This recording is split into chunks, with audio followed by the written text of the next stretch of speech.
c'est Émilie et aujourd'hui j'aimerais vous parler de la prochaine pleine lune qui aura lieu le 26 mai prochain. Déjà, vous annoncez l'atelier conférence Les éclipses et nous. Donc c'est un atelier qui aura lieu le 26 mai à 20 h sur Zoom. Donc ça sera un atelier pour découvrir comment ça se passe, l'énergie des éclipses, qu'est-ce que ça vient impliquer dans nos vies.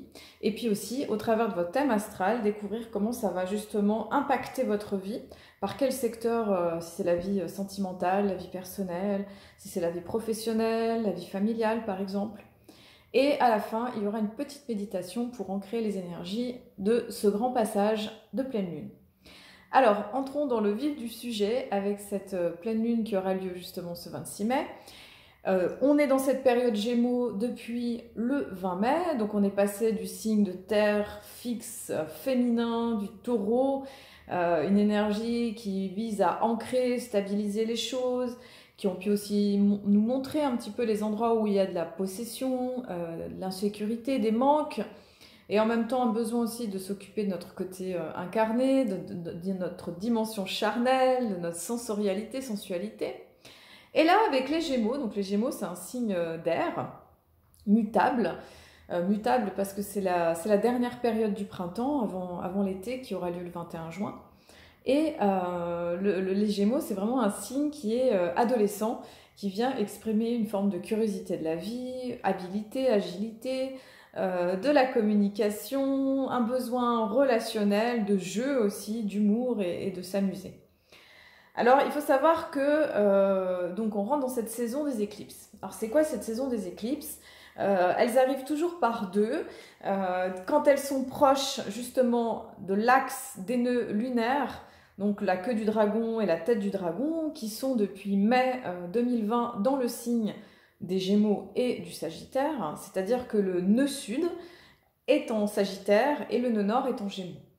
Donc le nœud sud en Sagittaire, il vient nous encourager pendant toute cette période de 18 mois, qui aura lieu jusqu'en début 2022, à libérer tout ce qui est en lien avec des croyances parfois limitantes, une vision des fois trop théorique de la vie, un petit peu abstraite, un peu des fois conventionnelle, une dimension aussi internationale qui peut être aussi limitée, que ce soit sur un plan à la fois, je dirais, climatique, écologique, et aussi avec la situation du Covid, qui fait que quelque part, tout ce qui est de l'ordre de la proximité du local est plutôt favorisé par rapport à une dimension internationale.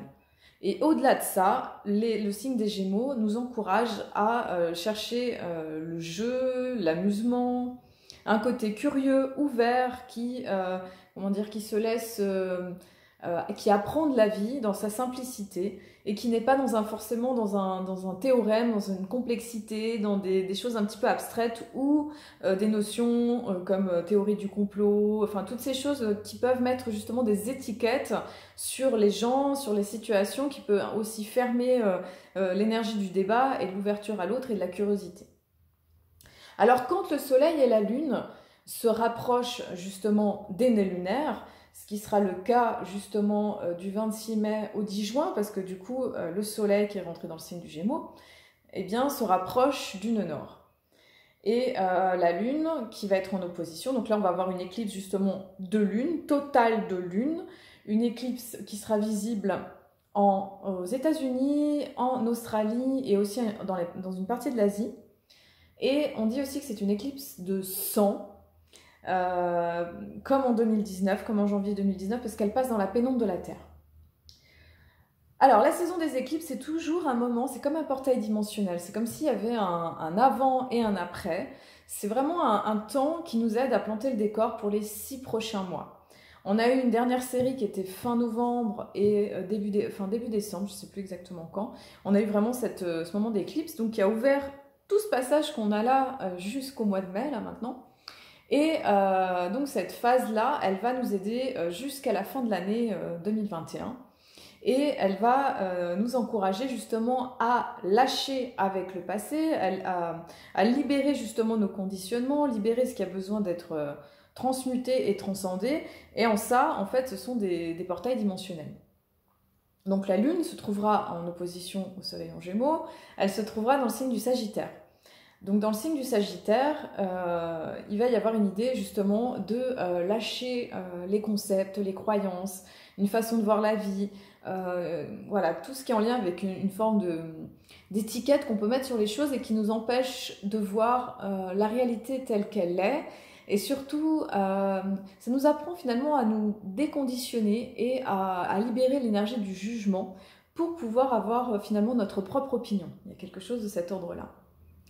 Alors quand c'est une éclipse de lune, donc ce qui se passe, c'est que la Terre se retrouve entre le Soleil et la Lune, ce qui fait que la Lune, elle va être complètement occultée et qu'on va justement avoir cette vision où la Lune devient du disque rond et entier, elle va devenir complètement noire et après elle va réapparaître au fur et à mesure.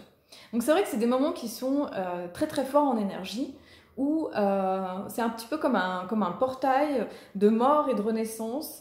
C'est aussi un moment qui nous invite à plonger dans nos obscurités, à plonger dans ce qui est ancien. Donc ça peut être un moment où des énergies, des émotions anciennes peuvent émerger, où il peut y avoir des mémoires qui reviennent, c'est-à-dire des choses qu'on a besoin d'intégrer, mais qui font partie de nous, que ça soit sur le plan de notre vécu, je dirais de cette vie, ou même d'autres vies, si on y croit, ou de la vie intra-utérine. Donc tout ce qui est en lien avec le passé peut émerger pour justement se libérer, pour aider justement à nous faire avancer dans notre futur. Donc la porte du futur, elle se dirige plutôt vers le Soleil en Gémeaux, qui va encourager justement à être dans une énergie de curiosité, d'ouverture, je dirais de souplesse et d'adaptation par rapport à la nouveauté qui s'en vient. Alors, il faut savoir que le Soleil et Lune seront en carré avec Jupiter, qui est passé dans le signe des Poissons il y a quelques jours. Et donc ça va faire un carré. Donc ça peut être une ambiance aussi un petit peu d'exagération émotionnelle, une ambiance aussi un peu excessive, de dispersion aussi. Ça va demander quelque part d'être très très aligné, d'être très centré par rapport à ce qu'on vit, par rapport à ce qu'on ressent aussi, parce que comme la Lune elle est quand même touchée dans cette énergie jupitérienne, ça va demander quelque part de bien garder le cap, ce qui est souvent le cas dans les énergies d'éclipse.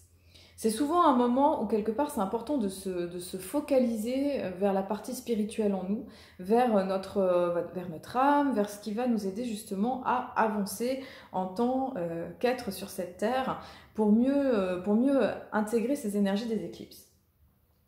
Alors aussi, on a un autre aspect donc, qui va se produire, ça va être Jupiter qui va être en aspect, donc Jupiter va être en bon aspect avec Mercure, donc en trigone, donc il va y avoir une énergie, on va dire ça va être un moment pour ouvrir les idées, pour ouvrir les horizons, avec des nouvelles inspirations, et je pense aussi une envie de créer des nouvelles relations, ce qui est le cas aussi dans la période Gémeaux, c'est souvent un moment, comme c'est un signe d'air, comme c'est un signe qui est plutôt bavard, comme c'est un signe qui est plutôt intéressé par les relations humaines, il va y avoir cette dimension finalement d'ouverture, d'apprentissage et de créer finalement des nouvelles relations.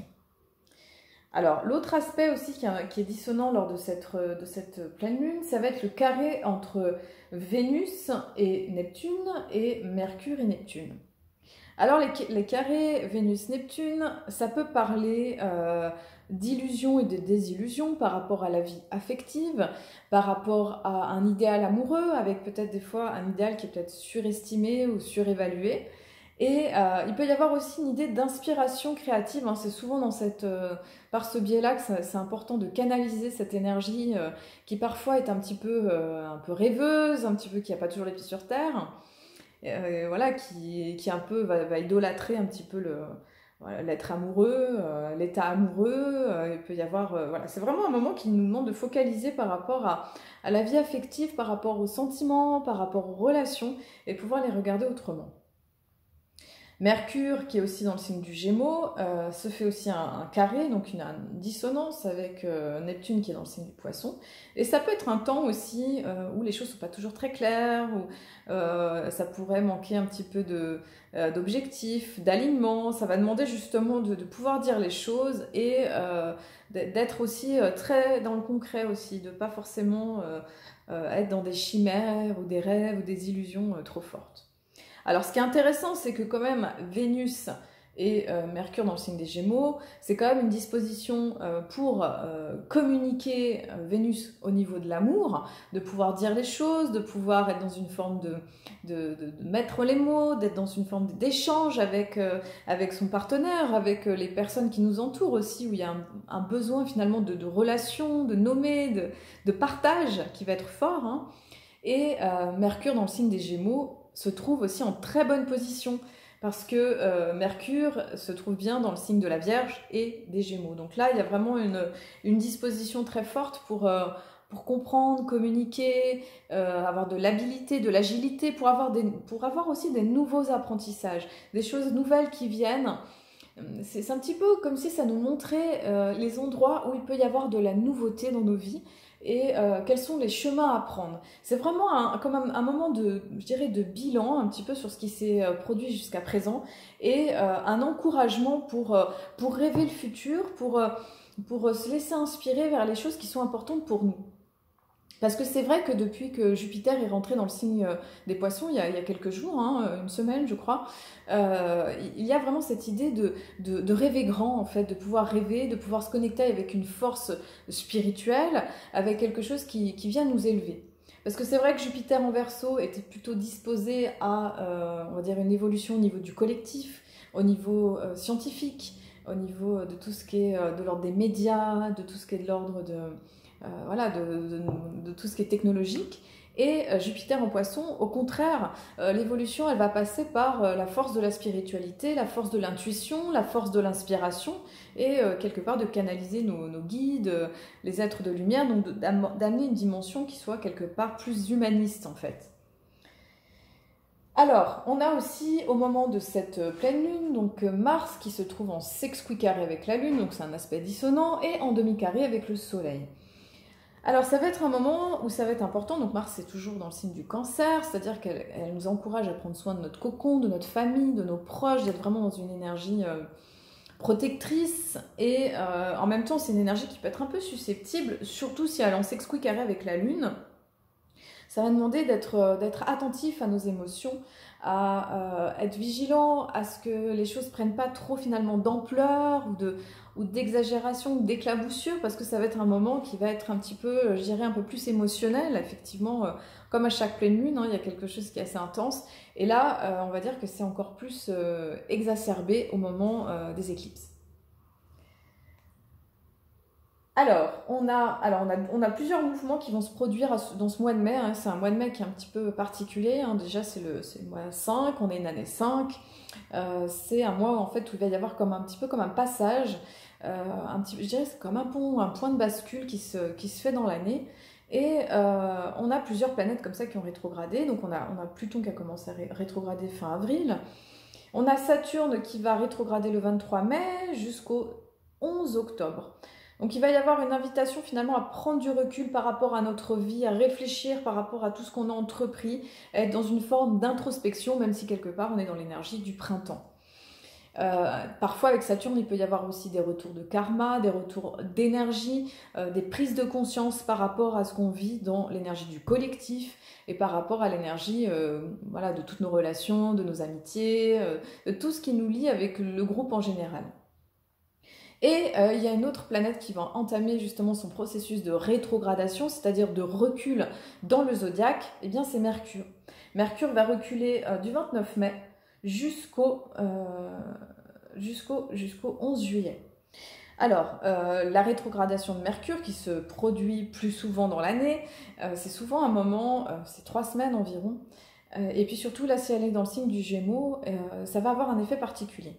L'effet particulier, c'est qu'on pourrait avoir entre guillemets les effets excessifs du Gémeaux qui peuvent être la nervosité, le bavardage, le côté parfois qui se disperse, qui n'est pas toujours très clair, qui manque parfois d'honnêteté, qui peut être dans le mensonge. Donc ça va être une période qui va être extrêmement importante pour être vigilant au niveau de notre communication, de nos écrits, de notre rapport avec voilà, tout ce qui est de l'ordre de la communication, pour le faire d'une manière qui soit alignée, j'ai envie de dire, qui soit la plus sincère et honnête possible. Ça va être très important d'être dans cette énergie-là. Parce que justement, on va être dans la zone d'ombre des Gémeaux, c'est ce que je vous disais. voilà, donc en tout cas Jupiter est passé dans le signe du Poisson, ce que je vous ai dit, hein, il y a cet encouragement à rêver grand, et ça va être du 13 mai au 28 juillet. Ensuite, Jupiter repassera dans le signe des Verseaux, du Verseau, et après repassera dans le Poisson fin d'année 2021-2022. Donc il y a vraiment cette idée d'ouverture, de foi, d'aller voir les choses sous une dimension beaucoup plus grande, de toucher quelque part la vision de la nouvelle Terre, quelle est notre place dans ce nouveau monde, et de voir comment on peut s'impliquer, s'engager dans le nouveau qui est en train d'émerger. Voilà, donc en tout cas ça nous demande beaucoup de force et de courage pour continuer dans l'énergie de ce mois de mai, qui est quand même une énergie qui est quand même pas anodine avec cette saison des éclipses. Alors donc la prochaine, on saura, ce sera le 10 juin, et ça sera une éclipse de soleil qui sera partielle. Alors ensuite, dans le calendrier Maya galactique, dans le calendrier Maya, donc on est toujours dans la lune spectrale du serpent, du 2 au 29 mai. Donc c'est cette lune qui encourage à la dissolution, à libérer les anciens schémas. Pendant un mois, on est vraiment en train de muer, de laisser vraiment cette énergie du serpent pour nous aider à trouver vraiment la vitalité, l'essentiel par rapport à ce qui est important pour nous maintenant.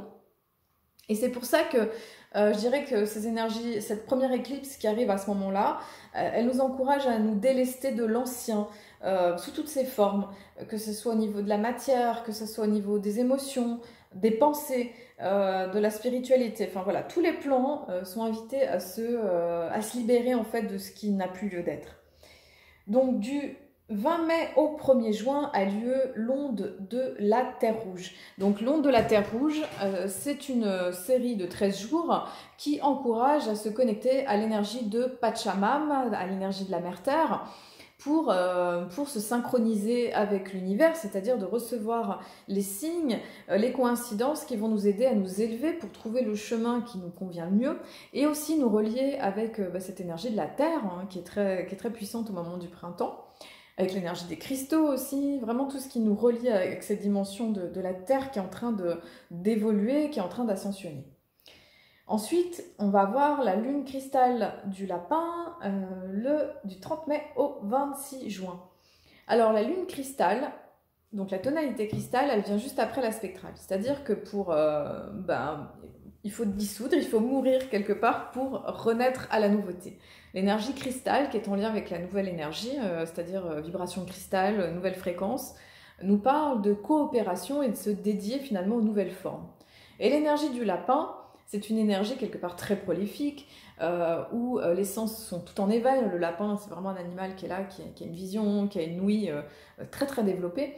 Et le lapin aussi nous encourage à être dans une forme d'ouverture, d'agilité, d'habilité et de mouvement. En fait, il y a vraiment cette idée de mouvement qui va être propre aussi à l'énergie Gémeaux. Et ensuite, donc, on aura l'onde du chien blanc du 2 juin au 14 juin. Donc là, ça va être une série de jours, enfin de connecter avec l'énergie du chien blanc, qui nous encourage à être dans cette énergie d'amour inconditionnel, de loyauté, de générosité, d'amour vis-à-vis de soi, vis-à-vis des autres, de partage, de coopération et de solidarité, parce que la médecine du chien, c'est vraiment ce service, service envers ses gardiens, envers ses maîtres, mais aussi voilà, d'être au service de l'humanité, hein, il y a vraiment prendre soin de cette manière. Écoutez, je vous souhaite de prendre soin de vous durant cette pleine lune, durant ce portail des éclipses, hein, de peut-être pas prendre forcément des décisions qui soient trop importantes durant ce moment, de laisser les nouvelles énergies s'intégrer, hein, même si parfois il peut y avoir des symptômes physiques, hein, de fatigue, de lassitude, des problèmes digestifs, voilà, des soucis de santé, des impacts parfois sur le sommeil. Donc ça va être important, je dirais, de savoir prendre soin de soi dans des moments qui sont comme ça, parce que c'est un petit peu des passages énergétiques qui nous invitent à intégrer les nouvelles fréquences vibratoires qui sont en train d'émerger sur la nouvelle Terre. Mais écoutez, je vous remercie d'avoir regardé cette vidéo jusqu'au bout. Vous pouvez liker, vous pouvez partager, et je vous souhaite un très beau passage, et je vous dis à très bientôt. Merci à vous.